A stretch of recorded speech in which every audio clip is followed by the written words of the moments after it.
Welcome to the Globetrottin ADs. This podcast is for you, athletic directors, activity coordinators, coaches, and program associates based in international schools around the world. The Globetrottin ADs is proudly hosted by Nick DeForest from the American International School Vienna and Matt Fleming from the American International School of Budapest. Here they are now, Nick and Matt and the Globetrottin ADs. Hi, everybody. Welcome to this week's episode of the Globetrottin ADs. We're headed in the home stretch here for the school year. It's June 1st here in Budapest, and we're getting ready to wind it up here in a few weeks and close out the school year. What a great school year it's been. But we still have a little bit of work to do here at the Globetrottin ADs with some interviews and shedding out some information. So we have with us today Andy Longley from the Coach Up Academy. We're going to learn about his organization, what they can offer for coaches working in international schools. Before we get to that, though, I'm going to throw it over to Nick in Vienna. Still there in Vienna. How we doing, Nick? Yeah, pretty good. Home stretch is right. We just finished our sports awards, and it's just wrap-up stuff for me, and then things for the start of next year. But podcast-wise, yeah, we have this one all lined up. We have another good one, and then maybe you and I can close it out when you visit me in Vienna in a couple of weeks. We can do one together. Yeah, it wouldn't be the first time. Yeah. Probably we can just improve upon what we've done in the past. Which is great. We can record before we go out and go to the concert. Yeah, great. But yeah, let's get to it, Andy. Let's welcome you. Thanks for taking the time to join us. And before we get into the meat of it, why don't you just say hi and give us a bit of a background? Yeah, happy to. G'day, everyone. Thanks very much for the invitation as well for Matt and Nick. So really privileged to be able to come on, have a bit of a chat with the Globetrotting ADs. Very privileged and high esteemed group, I'm sure, as well. Thank you. I'm originally from New Zealand, so you may detect a little bit of a strange accent. That's definitively not Australian. Fantastic to be here. My background is kind of in sports psychology and performance psychology. Currently living in Berlin, but only for another week before I move to Lisbon, because I think having a coastline in summer is going to be a much better option than being somewhere landlocked with pretend lakes. So I've been in Europe for about the last 8 years, and the Middle East a little bit beforehand. So I've also been living the expat life for a bunch of time. But I'm a bit envious actually that I'm not working as a teacher in an AD, because I don't get this home stretch moving into summer as well. So I've got to keep slugging it out while the sun's at my back. But really happy to be here. Good choice. I'm going to Lisbon. Well done. Yeah, wife's Portuguese, so under my best guidance, I can go over there and get the real experience as well. Right. That's cool. All right. So tell us about what is Coach Up and how's it helping coaches? Let's get into it. Yeah, happy to. A little bit of a quick origin story, because I think it's useful where it evolved from. My background is performance psychology, and the co-founder of Coach Up is an amazing lady called Ali Tisdall, and she's a neuroscientist. And we had been working together. I was working for Adidas over in Germany, sort of doing team performance and leadership development, and Ali was running a lot of the leadership development programs, for high potentials and leaders, and we just kind of struck up a bit of a kinship, and then I decided I want to move out of the corporate space when I moved to Berlin, and we started a business that was focused around creating high-performing teams in organizations, so working with founder teams or leadership teams. And the reason why we decided to do that is we kind of came up with a model for high-performing teams based on applied neuroscience. So what is the science telling us that a high-performing team needs to be able to really thrive from a social point of view? And so we were sharing a gin and tonic in early lockdown, actually, and then kind of, spitballing over a few ideas and decided we had kind of launched a business which was called Team Up at that stage. And we did that for a while and having a lot of fun, bringing some impact to business teams. But I'm a sports mad freak by nature, and I was working with the coaching group of a professional rugby team in New Zealand called the Canterbury Crusaders.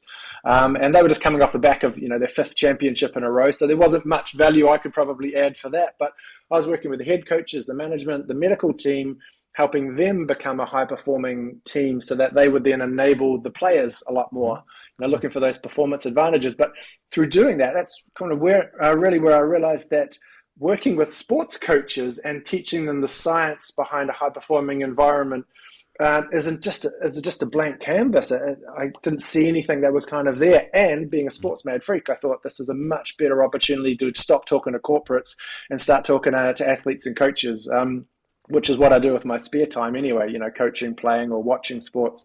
And so Ali and I decided, right, let's just go for Coach Up, which is focused on coach development and coach education. And so we started to find ways where we can help coaches learn the science and the practical application of the science, to then create the environments where all of the players are really going to be engaged. They're going to be learning. They're going to have team cohesion. They're going to be super motivated. They're going to feel part of a group, part of a team. All those magic ingredients that science is showing high-performing teams really have in common. And so that's kind of what Coach Up does. We work directly with coaches, any coach, amateur, professional, any sport that involves more than two athletes. It could be rowing, it could be track, it could be football, it could be rugby, it could be anything. And then help the coach learn what the science is so they can have that knowledge to apply in their coaching. And then through the application, we can help them with how do you actually take that science and then do something really practical with it. And so that's where we've gone through. And it's just quite a young business. We just launched at the end of last year. But just having a lot of fun exploring it and getting into the sports industry. Super interesting. All the background, a lot of that from the onset is a bit above my head. The science behind it, and I'm sure for good reason, a lot of the coaches too. So I think, to learn about that and then how to it directly relates to your athletes is just mind opening. Yeah. And that's what attracted me to it. I'd been a performance psychologist for 16 or 17 odd years. At that point, more in the military. I used to be in the military for a while, and then the corporate space. So, how do you use knowledge to be a better leader or a better, employee or team member? But then I started to learn a little bit more around the neuroscience. So basically what our brain does and needs is kind of a shortcut for that. And it was so fascinating what you can now know and learn from a science that's really young. So neuroscience is it's been around for a long time, but we've only had the technology to be able to figure out what the brain is doing through these experiments. So like if I am getting ready to take a penalty kick as an athlete or something like that, we're able to measure the brain and see what are the parts of the brain that's going kind of flaring up, and we can use that knowledge to help the brain flare up if it's a good thing, or stop the brain flaring up if it's a bad thing. And so using that knowledge, you can go, well, actually, I just really understand human behavior better. And in particular, because any sport, any team sport is a social system, how do you use that to understand how we interact with each other in a social system, just a team, because that's where you can really get some of the benefits. And so I was just fascinated myself with it. It made just to demystify some of the stuff a little bit. There's some really great science behind it, but one of the things that I found super useful was when I understood how our brains react to uncertainty or a lack of clarity, for example, which we have in everyday life. COVID comes up, or your tournament, Matt, that you've been recently. There's probably a few speed bumps that you have to deal with, and any time as humans we're faced with uncertainty or a lack of clarity, any situation, whatever it may be, don't know where we're going to go out for dinner on the weekend, or I don't know if we're going to have enough players for a starting team for the match on Saturday. Our brain treats that as a threat. And it diverts all of this elements to this uncertainty as being a threat. And when our brain enters a threat response, it's like the fight, flight, or fright. Everything we're trying to do, think, interact with people, problem solve, gets parked, and everything is diverted to kind of dealing with that threat. And so when I started to learn as a coach, or even as an athlete, if I can strip out uncertainty and a lack of clarity for my team, their brains won't default to thinking, feeling a bit anxious, feeling a bit nervous, knowing that not knowing what's coming up is a threat. And then if you give them clarity and you give them certainty, like the antidote for it, you can switch their brain from a threat state into a performance state. And then they're able to access, their ability to perform on the field. They're able to access their problem solving. They're able to access their ability to interact. Yeah, that's what a skill to have, because they all face this. I think especially in our international school scenarios where the kids a lot of them are brand new to sports, or they're not used to competition, right? So, or the frequency of competition, whereas other programs might be. So they get these situations where they do have a tendency to kind of freak out a little bit, right? And if you can take that skill and apply it to that situation and kind of reduce the fear, that's amazing. Yeah. Because you really get everybody focused in and paying attention, of course, and then just kind of, I think it would help with a team bonding situation as well. Yeah, very much. And even just a really applied example of that, I was, when I was growing up and playing sport, I used to play, soccer/football and rugby, and our coach wouldn't name the starting team until the day before the match. And they'd be like, no, I want everyone to be competing during the week. I want you all to be fighting for that position. And, that's what I was growing up with. And all that was doing, now that I know, was just giving me uncertainty to handle throughout the week. And so I was carrying this, am I going to be playing? Am I not going to be playing? How do I prepare? Yeah. And so now that you know what best practice is for a coach is, you don't let them hang in uncertainty for that long. You give clarity at the start of the week where you know it, injuries and COVID and all that stuff. Sure. And you give them clarity at the start. So you remove that uncertainty around how they prepare that week to be able to perform on a Friday or a Saturday of the tournament. And you've then taken that anxiety away, and you've allowed them to move more into a performance state where they're calmer in their preparations for the week. And so, the whole thing that I was just, screamed at by coaches from my whole life, you kind of realize some of it's counterintuitive to what we now know from science. And, how do we take those lessons and then have better team processes and environments with it?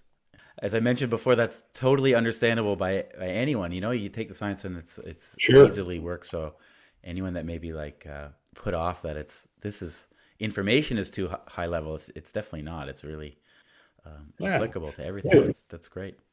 I think what it boils down, people like to know what they're going to do, right? They want to know what their job is. If they're committed to whatever the endeavor is, or they're committed to the team just by showing up, right? They want to know what their specific role is, or how they can be better at. So, that's a great point. Before we get too far, let's backtrack and talk briefly about how we got connected. A mutual friend, Ryan Erickson, who's at the American School of London. You've done some work with them. Matt talked about how international schools are different. Well, you've definitely had experience coaching international school coaches with Coach Up, right? Yeah. So tell us a little bit about what you've done with ASL and how that went. Yeah, I'd love to. It was great because I knew Ryan from playing rugby with him out in Dubai when he was also working out there in that space. And then I met him and John Farmer at ASL. And as an invitation, Ryan saw what we were doing with Coach Up, and it's really new and there's not much around. And he goes, hey, we've got a bunch of amazing coaches at ASL, all different sports.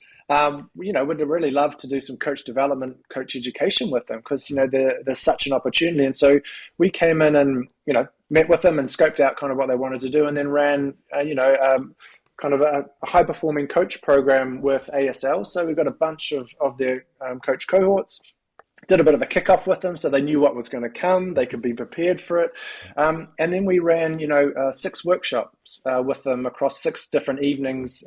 You guys all know teachers find it hard to find time in the middle of the day and that element. And so we went into the 6 parts of our Coach Up model. We did a workshop on each of them. Mm-hmm. We spent a couple of hours with them in the evenings, and we'd share a little bit of the science. Then we'd talk about how to practically bring it to life in the teams that they were actively coaching. And then we'd teach a little bit more of the science and what it means for a team. And then we'd have discussions and practical exercises with them on how they could then use that in the teams that they had going live during the season or even preparation for the next one. And so it was 6 months. It was really fantastic. 1 workshop across 6 months. Finished up about a month ago, and it was an absolute blast. Not only was it live, so got rid of the COVID monkey, and we were able to kind of turn up and interact with the coaches in London there. But it was fantastic to have those practical discussions and learn, and then build the coaching community, because there was also a really good sense of they're sharing their experiences with each other. They're learning what's happening in basketball, and the challenges are the same as what's happening in football. So they were able to kind of create that peer learning, and then we just focused on what are the tools and knowledge and resources we could give them so they could help take that to their teams. And it was an absolute blast. Oh, that's awesome. I really love when a coaching staff has one common language, so they're across, like you said, across the sports, they're all learning the same thing. You can all talk about it because our students are with us, our teams, maybe 3 months. The seasons aren't long, basketball a little bit longer. So it's really hard if each individual coach is doing different things and trying to do certain things with their team, and then they go to basketball and it's totally different, and then they go to track and field and it's totally different. So to have a school have a unified program is so important. Yeah, and I think that was one of the real benefits, because it's not complex language that we use, but there's a nice easy reference to the six roles a coach can play to create a high performing environment, is that they're talking about it themselves. And when they're talking about, number one, for example, could be, how do we create a strong team identity? So, the team feel connected, and you're really symbolizing that, and it brings them together. All of the different coaches are sharing their ideas around how they did it. They even started to kind of collaborate with each other around how to do that for ASL. So being able to use the ASL identity that can really transcend the different seasons and different sports. And then you've also got coaches that can kind of tag in for each other a little bit more easily, because you've all got the similar mental model and, practical things that you're doing with your team. So I think it's got a real benefit for the language. And that's what we saw in the business environment, is when we can share a language around high performing leadership, suddenly everyone can talk the same thing, and you can give feedback on it. And that's the same for coaches. You can get feedback on the stuff from your peers and other coaches when they know what you're trying to do, and they can see if you're doing it well, or maybe there's some tweaks you could make. You mentioned high performance a few times. I don't consider my school high performance. Athletes or maybe even coaches, maybe that's a bit mean, but we try hard, we work, we're dedicated. But is a program like this just for people that consider themselves high performance or want to get to that next level of athletics? Yeah, easy answer is no, not at all.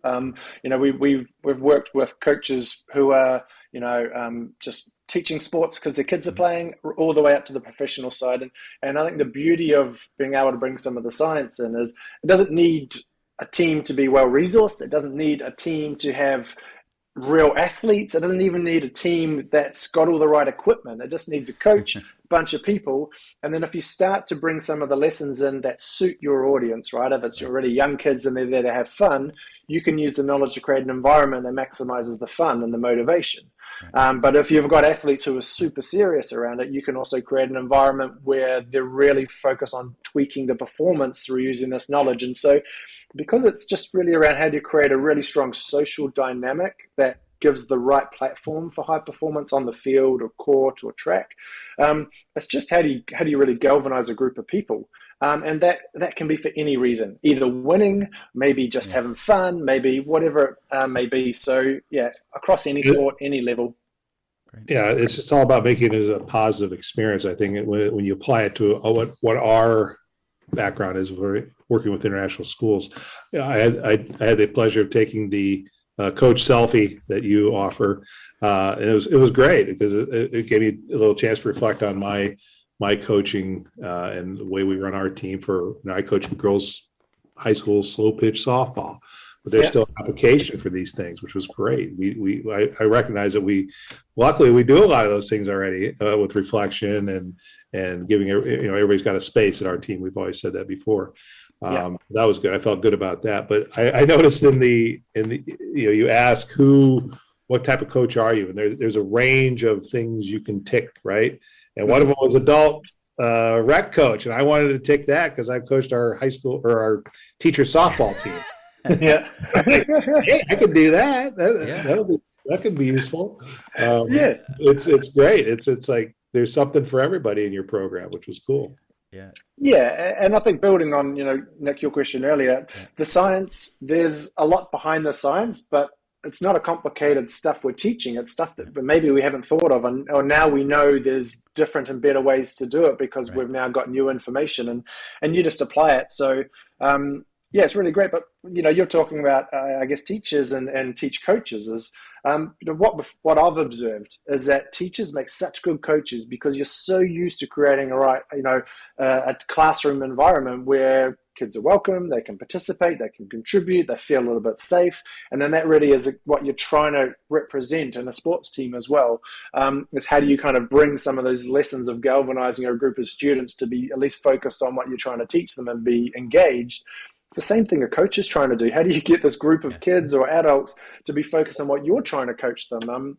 So some real parallels between teaching and coaching. And we saw that with ASL, where some of the stuff we're working with the coaches, pure on a coaching context, they were like, this is super useful for the classroom, that I can use these techniques, and this is going to be what I'm going to actually bring to this classroom, so I can really, apply them there. And so that was something really surprising to me. I wasn't picking it.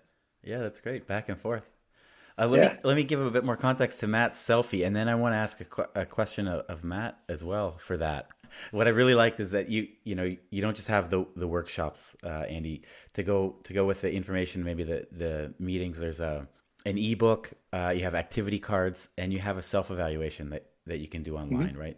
So I did that as well. I felt I was very honest, and I was wondering what my scores would be, but I got all great results, I should say. Nice, look at that. So before we go into maybe one or two of those things, Matt, did you get all great results? I think I was in tune pretty good. I think Yeah. The bar set high. But Matt, what you said about the team is and Andy, what you said about the coaches, you really hit the nail on the head. We try to have all these things just general because we're coaches, and we want to have that. And when we're not on teams that have a goal of winning, of course we would love to win, but that's not in the goals. And I really did want to win one game, though. That was because I coach high school girls softball as well, and Matt and I played against each other. And Matt definitely got the better. Matt's team got the better of us that day. That's for sure. But it was pretty fun. The coach selfie, I really liked it because you get you get results after, right? And it tells you a little bit about your answers. It tells you about what you can do better, or think about this, a really nice detailed report after.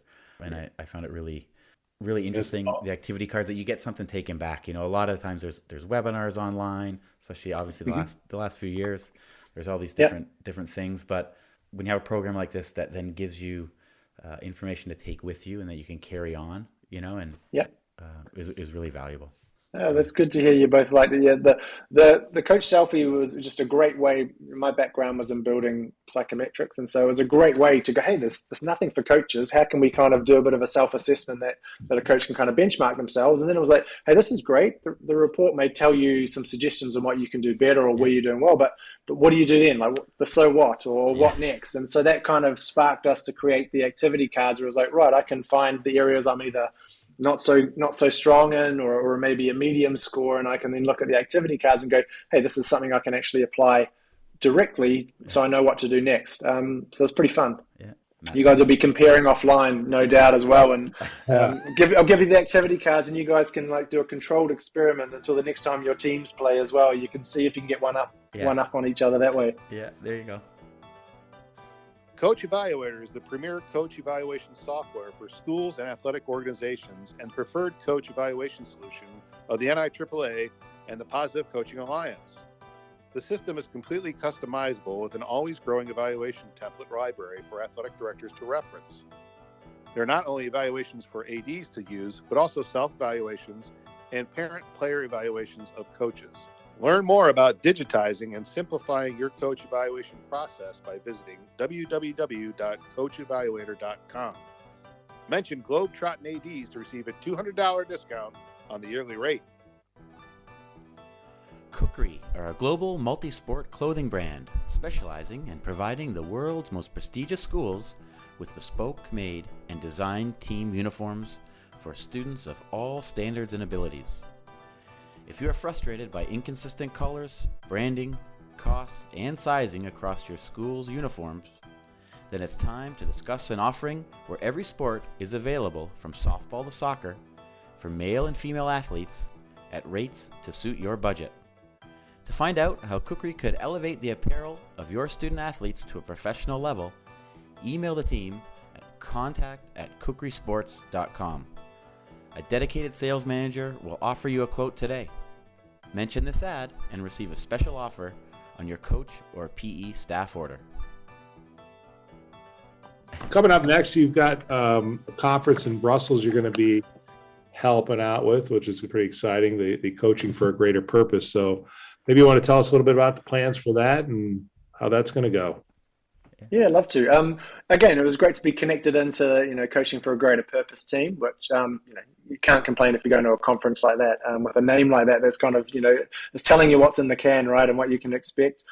So I spoke to the team, and then, I'm going to go along to Belgium. Haven't been there for a few years, so it should be a bit of fun, and give a bit of a keynote on, one of the areas of high performance from our models. So share a little bit of the science and really bring it to life with some case studies of where it's worked, and kind of, try to pique a bit of curiosity. And then I think the plan is then also to maybe do some, I think could be some discussion groups or a bit of a workshop for whoever wants to sign up to also get the hands dirty a little bit. So yeah, it'd be really great. Kind of first experience with, I guess, the broader AD audience. So I'm really looking forward to getting some challenges. Yeah, no, it'll be great. We're looking forward to it as well. And I think just the focus on coaches is fantastic. So I really hope there's lots of coaches there that maybe I've never met before, but then also lots of AD colleagues from schools around Europe and maybe farther afield. So have you nailed in? You said one of the 6, maybe one of the areas, or I was thinking the first kind of idea I had in my mind, I thought motivation. So, in our model, we call it CARES, which is an acronym for kind of 5 of the universal motivators: certainty, agency, relatedness, equity, and social status. It's CARES. And so I thought that could be a great way, because that's so applicable to teachers, understanding the levers that motivate all of our athletes or students, and what are the levers and how can you work on them to really either motivate the group or the individuals.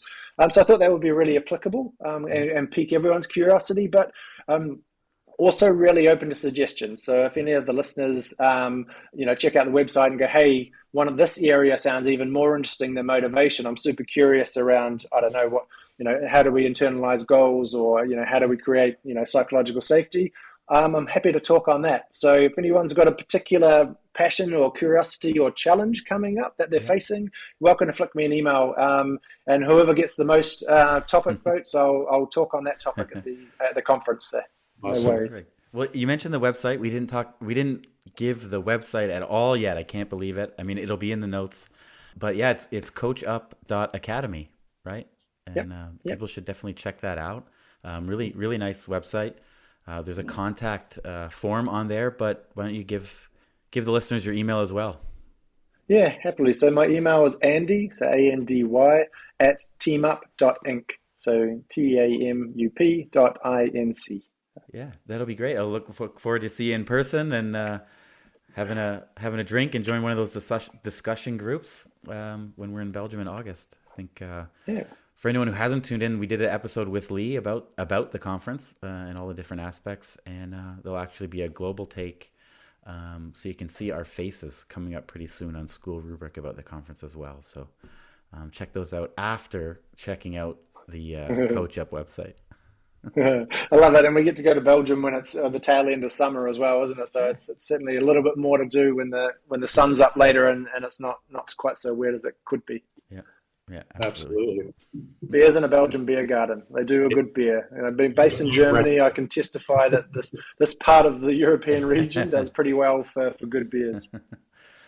Awesome. Well, you mentioned Germany there, and obviously at the start, not too much longer in Germany, at least for the summer. But we love to wrap up with something for our international listeners that other internationals really like about the place where they're at. So aside from beer gardens, because you just mentioned that, what's something great about Berlin? Yeah, what I love about Germany is how active it is. Because I lived the first 3 years was down in Bavaria, and mountains, lakes, cross-country skiing. Germans are into it, much like the Austrians are as well, I'm sure. And so I did love that. But being in Berlin, there's not much. There's no hills. There's not much you can do. So, but it's still probably linked to the sport. Because I went and watched, like in the Bundesliga, so the first division of soccer football. I love it because not every division does it. They've got a promotion relegation match where the third to bottom team plays the third to top team in the division below. And so last week I went along and watched, a Division 2 match in essence, and it was between one of the Berlin teams, Hertha Berlin and Hamburg. 75,500 people at the stadium, an Olympic stadium that was used for the Olympics back in the 30s. Like it's like a Roman Colosseum around the outside, and 75,000 people at a Div 2 match. I was blown away. The biggest crowd I've ever seen. I've been to a few World Cups in different sports, and so I think the Germans just get into their sport. They're super active. They'll be out there and hiking shoes and sandals and all sorts of weather, and they just like to get mobile. So the sports madness of it, reminded me of back home where we're a little bit sports obsessed in New Zealand too. Very cool. That would have been a great match to be at in your last week. Yeah, it was epic. The flares in the stadium, it was just the mad, and of course, the European football, soccer, the chants that go along create a very different atmosphere than what I'm used to in rugby, where no one sings; they just heckle and boo. So football has a little bit more fun in the grandstands, I think, as part of an experience. Well, Andy, we thank you for joining us, and we know you're going to be moving soon to Portugal. So, next time we get together and we chat, we'll have an update of some good things to go check out when you're there in Portugal. So that's very exciting. We wish you all the best as you make your way over there, and then looking forward to seeing you in Brussels later this summer. So anybody's out there, you still have time. You can sign up for the conference, check it out. We have the links in the GTAD website. You can check us out and go from there. And just thanks again. Absolute pleasure. Thanks, gents. It's been a treat. See you in Belgium. Until next week, this has been another episode of the Globetrottin ADs.